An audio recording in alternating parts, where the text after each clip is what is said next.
오늘 이 자리는 이재명 대통령 사건에 대한 공소취소를 촉구하고 국회 차원의 공소취소 추진을 분명히 밝히기 위한 기자회견 자리입니다. 정치검찰의 조작 기소로 인해 대통령이 취임 이후까지도 사법적 굴레에 놓여 있는 이 비정상적인 상황을 바로잡기 위해 뜻을 함께하는 국회의원들이 이 자리에 모였습니다.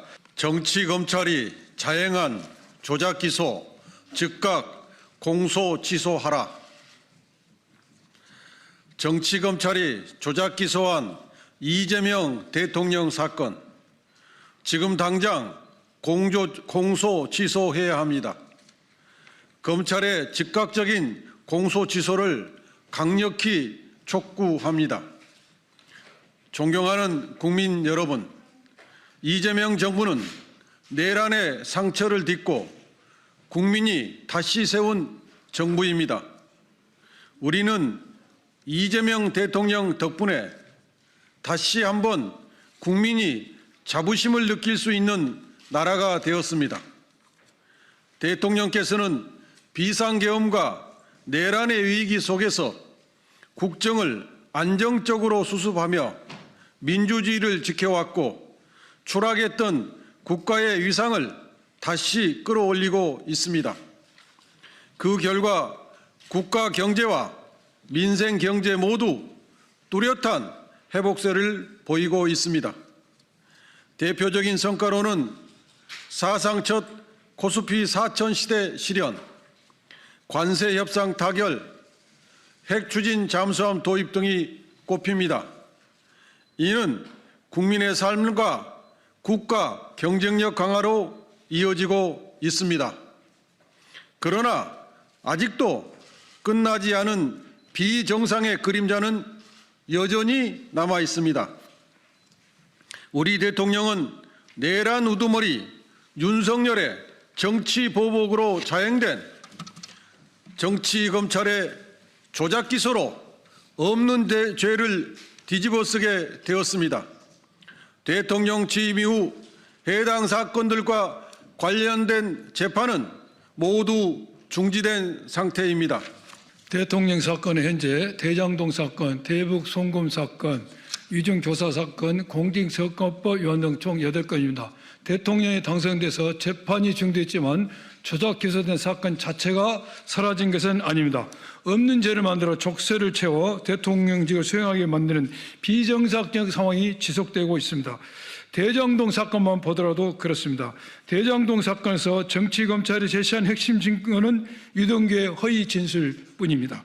그러나 유동규는 법정에서 이재명 당시 성남시장이 대장동 민간 사업자들의 5대 핵심 요구사항을 모두 거절했다는 사실을 인정했습니다. 이재명 시장이 민간 사업자들과 결탁하지 않았다는 점을 스스로 입증한 명백한 증거입니다. 변호인단이 이를 근거로 무죄를 주장했을 때 정치검찰은 단 한마디도 반박하지 못했습니다. 민간 사업자 남욱도 검찰이 본인과 주변 인물들을 상대로 별건 수사를 거론하며 회유 협박했고 그 과정에서 허위 진술을 하게 되었다고 증언하기도 했습니다. 정영학 역시 검찰이 예상 택지 분양가 엑셀 파일을 조작하고 조작된 자료를 근거로 허위 진술을 유도했다고 폭로했습니다. 대장동 사건은 조작 기소가 명백합니다. 쌍방울 대북 송금 사건은 또 어떻습니까? 쌍방울 그룹의 변호사비 대납 사건에서 시작한 것이 실체가 없자 쌍방울의 주가 조작을 수사하기 시작했고 해외 도피 중이던 김성태 회장이 압송된 이후 돌연 경기도의 스마트팜 비용 대납과 이재명 당시 경기지사의 방북 비용 사건으로 둔갑했습니다. 지난 9월 17일 법무부의 특별 점검 결과 정치검찰이 김성태 일당의 허위 진술을 만들어내기 위한 진술 세미나를 진행한 정황이 확인됐습니다. 검사실 내 영상 녹화실에서 피의자들이 자유롭게 접촉하고 식사와 음주를 한 사실, 외부 인사가 변호인 선임 절차도 없이 개입해서 진술을 회유한 정황까지 드러났습니다. 정치검찰이 이미 결론을 정해놓고 진술을 짜맞춘 전형적인 조작 수사입니다. 쌍방울 대북 송금 사건 역시 조작 기소가 아니라면 설명할 수 없습니다. 그 밖에 위증 교사 사건은 1심에서 무죄 판결을, 공직선거법 위반 사건은 2심 무죄 판결 이후 대법원에서 파기환송되었습니다. 조작 기소는 폐기 대상입니다. 조작 기소가 이토록 명백한 이상 답은 하나이지 않겠습니까? 대통령 관련 모든 사건은 즉각 공소 취소되어야 합니다. 국가원수가 조작된 기소라는 족쇄를 찬 채 국정을 운영하는 것은 국정 전반에 불필요한 부담을 안길 뿐입니다.